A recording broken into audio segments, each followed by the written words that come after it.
any other country, I would say out of the country, out callers to help with your calling on your Mojo system? Have you done that before?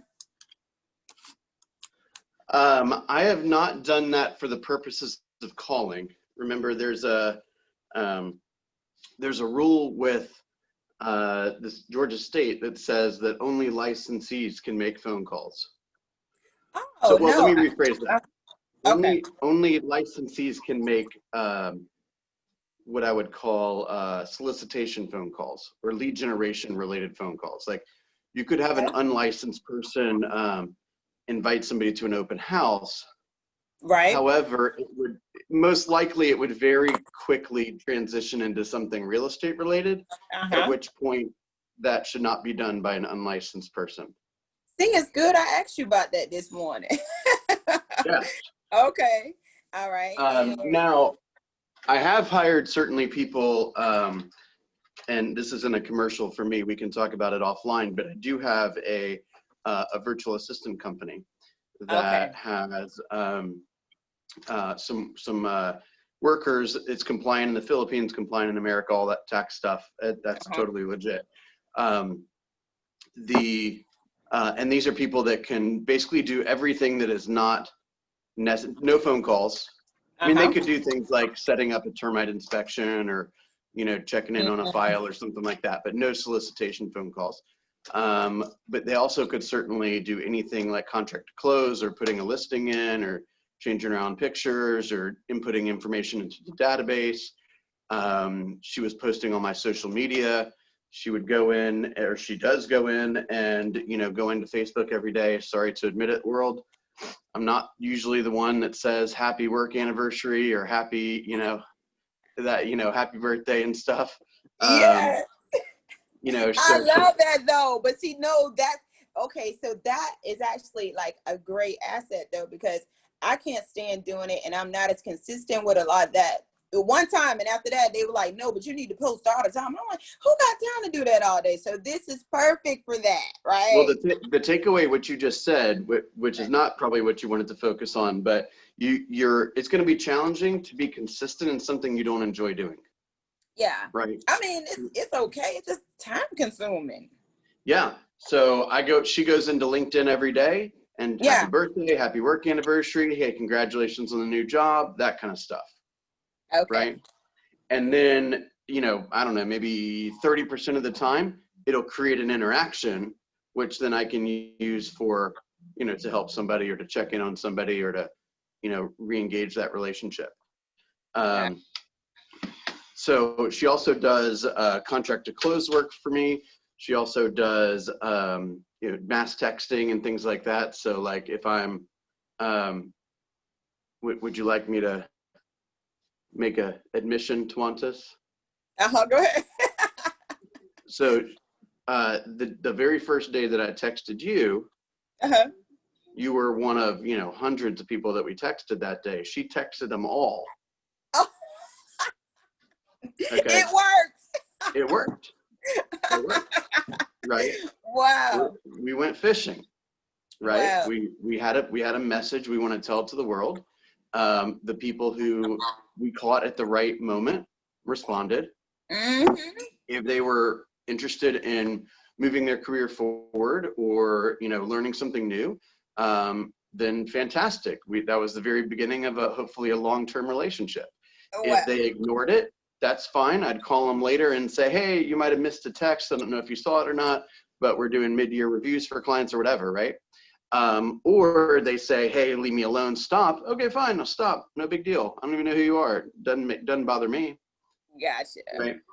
So what I would say is when you have, this is really important for you guys to have in mind as you're building your business. And this, I'm glad we kind of got onto this, is most of the conversations around this production level really are around leverage, right? I don't know if I've drawn this out for you specifically before, but think about this, okay? I was taught this a while ago. Can you guys see this? I can see it. I'm saving your profit share dollars here, so I'm gonna use the same page because I don't need to use the whole page. Okay. Right. everything's a triangle at Keller Williams, right? Uh-huh. I would be willing to bet you that simply by knowing how much money you make, I can tell you exactly where your problems in your business are. Simple. Okay. Leads, listings, leverage. This is how Gary starts off all his classes with his top producers. Says leads, listings, leverage. What's on y'all's mind? That's how he starts off all his top performer masterminds. Okay. If you, and I don't mean any offense to this at all. Okay. But if you're $0 to $2 million worth of volume, the only thing that's wrong with your business, you don't have enough leads. Now, if you're not a business person, if you're not thinking like a business person, you probably don't have great systems and you might not be using technology and all these things, but your biggest issue is you don't have leads or you don't have enough leads, right? So let me make a quick generalization. Let's say I look up somebody's production online and I see that they're a $800,000 a year earner. Okay. All right. I'm going to make a couple of generalizations about that type of person. Okay. You guys tell me if you think I'm off. Okay. More than likely that they've had more sales than what happened to fall into their lap when they told the world they were a real estate agent. Is that fair to say? So we know that they have some capacity for going out into the public and securing business. That's right? fair. I think it's also fair to say that let's just say you sell $800,000 worth of homes and you have GCI of $24,000, $25,000, and the tax man gets a little and the broker gets a little and you got to pay for an office bill and that kind of stuff. And let's say you're going to end up netting, I don't know, $14,000. Is it fair to say that when most people dream about getting into the real estate business, they have a desire to make more than $14,000 a year? Yeah. So what's their problem? Their problem is they don't have any leads, or they don't have the discipline to go secure them. Right? Meaning to make calls every day or knock doors every day or whatever you got to do, right? And be consistent about it. So if you're 0 to 2, all your biggest problem is leads. You better figure out leads quick or you're not going to be able to afford to stay in business, quite frankly. Okay. If you're $2 to $5 million, your biggest struggle is that you do not have a business that is centered around seller-based listings. It's that simple. Okay. So if somebody's, selling, let's say $2, $3, $4 million, I'd be willing to almost guarantee their business is more focused on the buyer side than the seller side. Right? Because I'll tell you, if they spent 2 or 3 hours a day generating seller leads, they'd be making a hell of a lot more than that. Does that make sense? Gotcha. So if I could come across an agent that's $2 to $5 million, I know right off the bat they need listings. They have a listings-based business deficiency. Okay. And I'll tell you from personal experience and from meeting with a ton of agents over time, if you're $5 million or more in in total volume, you are literally thinking to yourself, am I ever going to be able to sit on the couch and not think about real estate for 5 minutes? Like, you are just so overwhelmed with stuff coming at you from every direction. You probably have a couple closings a month. You probably have a couple people that you're courting each month. You have a ton of paperwork. You have a ton of marketing things. There are things that have been on your to-do list for weeks or months or maybe even years that you have not tended to. Do you know why? Because you ain't got any time. Right. Okay. So when a task comes across your plate, and you guys may be ready for this, I encourage you to consider leverage early. Okay. But when a task comes across your plate, I want you to think to yourself something very quickly, which is, I have a choice. If I want to get this task done, there's only 2 ways to do it. 1 is to use my money to do it. And 2 is to use my time to do it. That's all you got, right? Meaning, another way to say that is, I'm going to use me to do it, right? Or I'm going to pay somebody else to do it. Okay. So When your grass needs to get cut, what do? You say to Hey, yourself, Rhonda.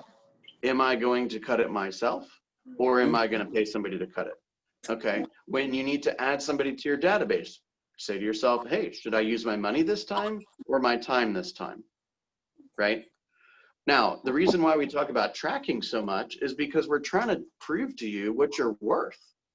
Okay.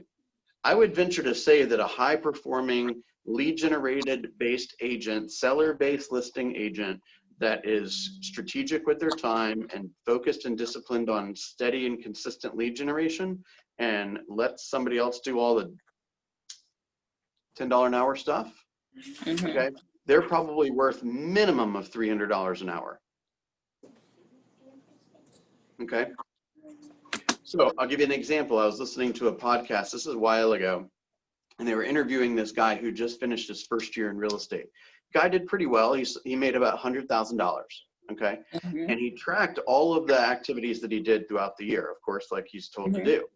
And what he did is he realized that based on the time that he was, quote, working, which is everything from prep to showings to research to appointments to follow up to all that stuff. When he was working, he took the number of hours he was working and the number of dollars he made, and he determined he was worth $50 an hour. Okay. Just out of curiosity, do you think you can hire a lawn guy for less than $50 an hour? Julian, I suspect you have a lawn guy, don't you? Okay. So now your big choice is to determine if that's a task that you want to continue to do. Okay, because as a high performing agent, you're worth more than $50 an hour. I can tell you that for sure. And by the way, you could definitely find a lawn guy to cut your grass for less than $50 an hour. And the only reason you should do it is if you get some kind of unusual thrill from doing it. Does that make sense? So I'll give you another example. That's kind of a strange way of saying it, but like, I don't pay somebody to go pick up my kids from school. We want to do that, right? That's important to us that we do. Okay. But I definitely don't fold my laundry. I get absolutely no satisfaction from that. Does that make sense? Yep. So you might say to yourself, well, how do I know? Well, write down a list of all the tasks that have to get done, and then write down a list of all the tasks that you don't particularly enjoy doing, right? And that's why I started getting into business with a virtual assistant, gosh, close to 5 years ago. And then I had a very quick experience with one. She had a lot of personal stuff going on, and she was good. It just didn't work out from a personal standpoint.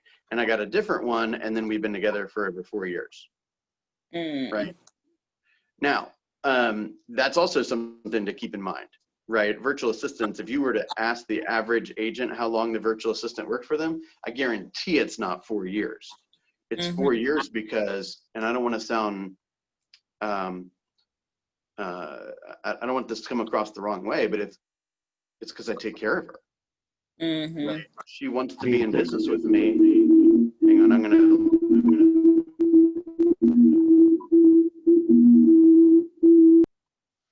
Okay, she wants to be in business with me because I'm kind to her, right? I'm generous and I'm caring, and I don't think she would mind if she watches this. Like, I've been very financially supportive for her and family, right? All of her kids, family have health insurance. Her home was destroyed in a like straight up destroyed, nothing. Okay, about a little over a year ago, probably, in a typhoon, and Oh wow! guess who paid to rebuild the place? I'm not trying to say. I'm just saying you got to take care of your people when they take care of you. You know Yeah. Okay. Yeah. So let's continue this idea of leverage for a second. So what I had to do to myself is, when we talk about these 1-3-5s, I had to build a 1-3-5 for my assistant that didn't exist yet. Okay. This is 6 years ago, 5.5 years ago. And I had to prove to myself that there was a ton of tasks that I didn't frankly enjoy doing. And a more honest way of saying it was they weren't going to get done, right? Like Mm-hmm. people anniversaries and posting, real estate relevant ads to Facebook and these kind of things, right? It just flat out wasn't going to get done. However, I knew that as a business owner, I wanted it to get done. It needed to get done, right? So I had somebody help me.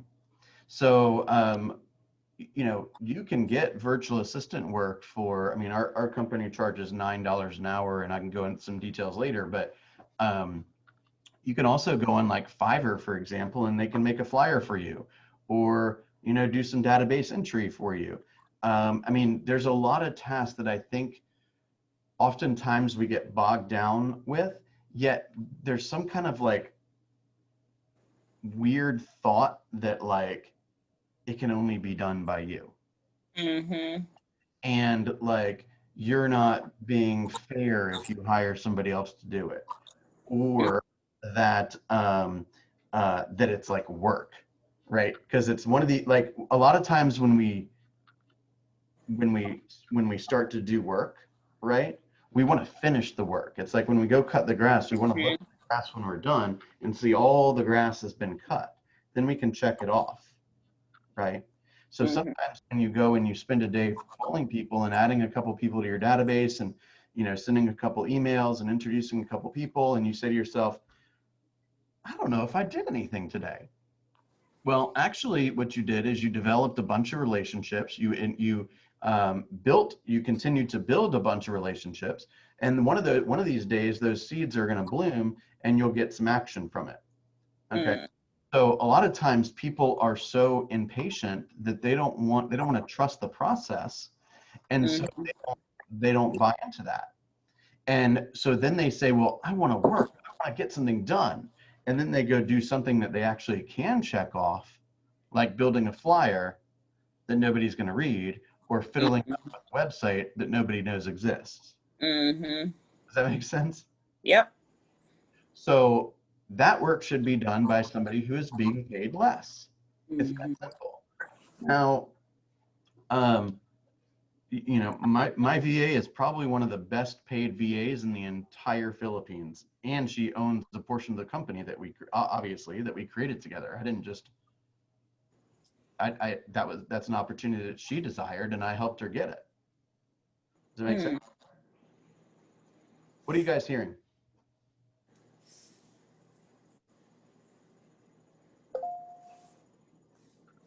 Have you guys thought of, I mean, this is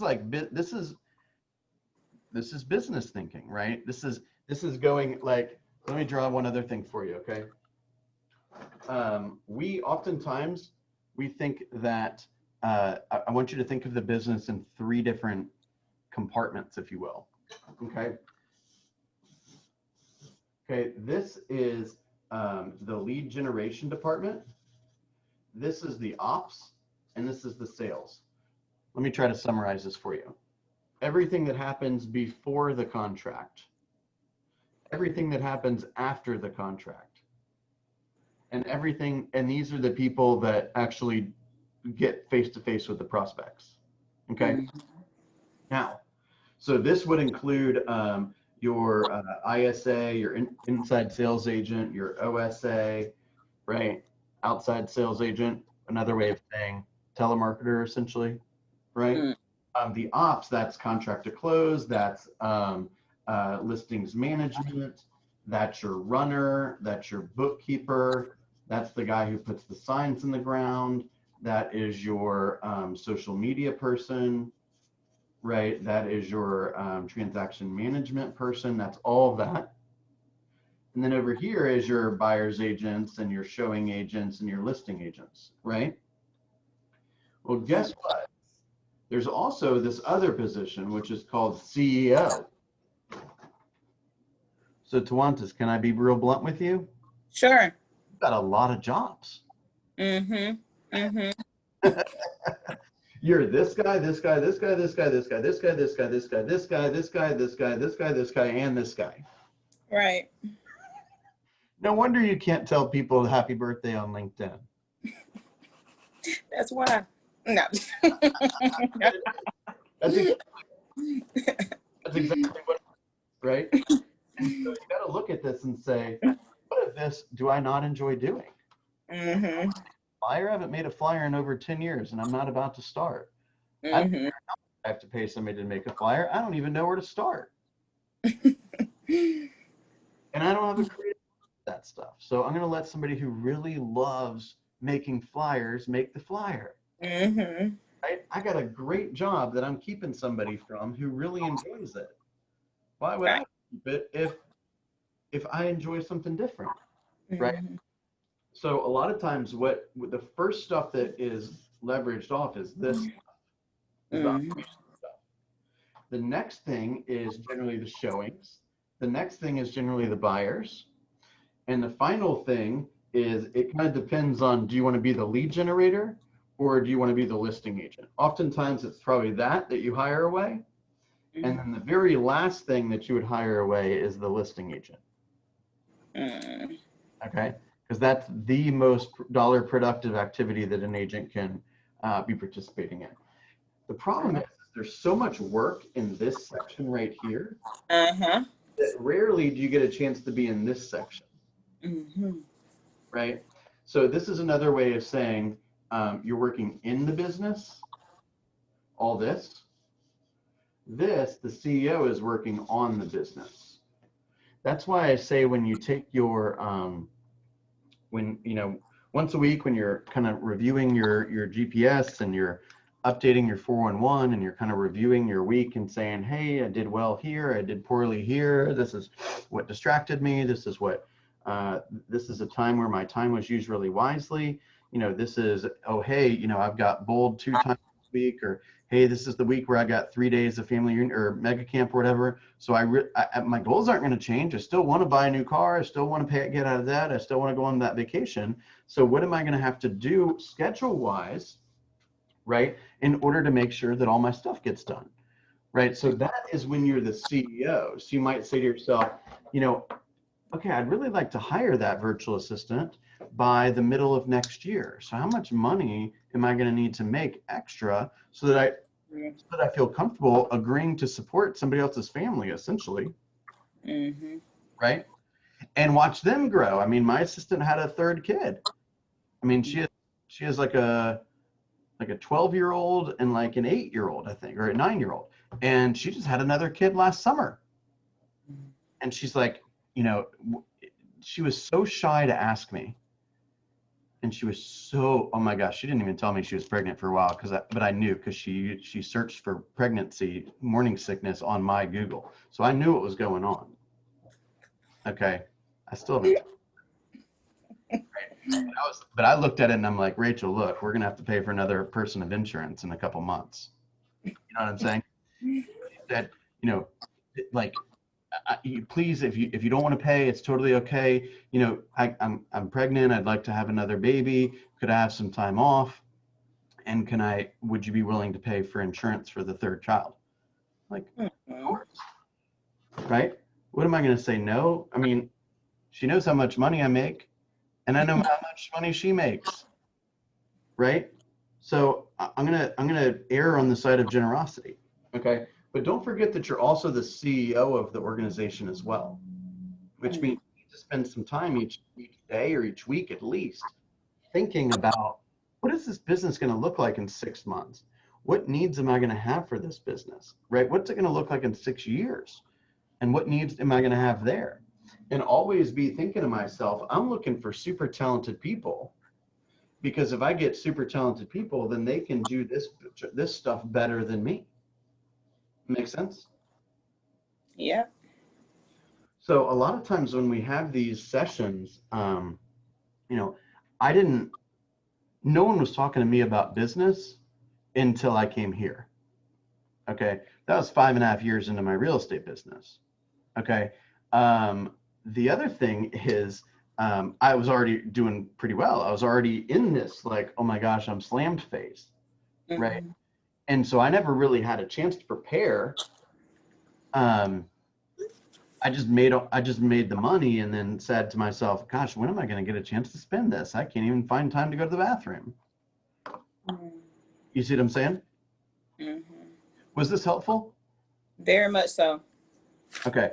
So one of the things that I'd like to do in these growth masterminds is we're going to talk about growth, right? What does growth mean, right? Growth means, growing the systems, growing the database, potentially taking advantage of profit share, right? Growing passive income. What's our next investment going to look like?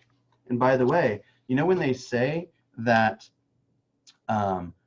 if you make an investment in your business, it should return itself a minimum of 3x and ideally closer to 10x. That's 1,000%.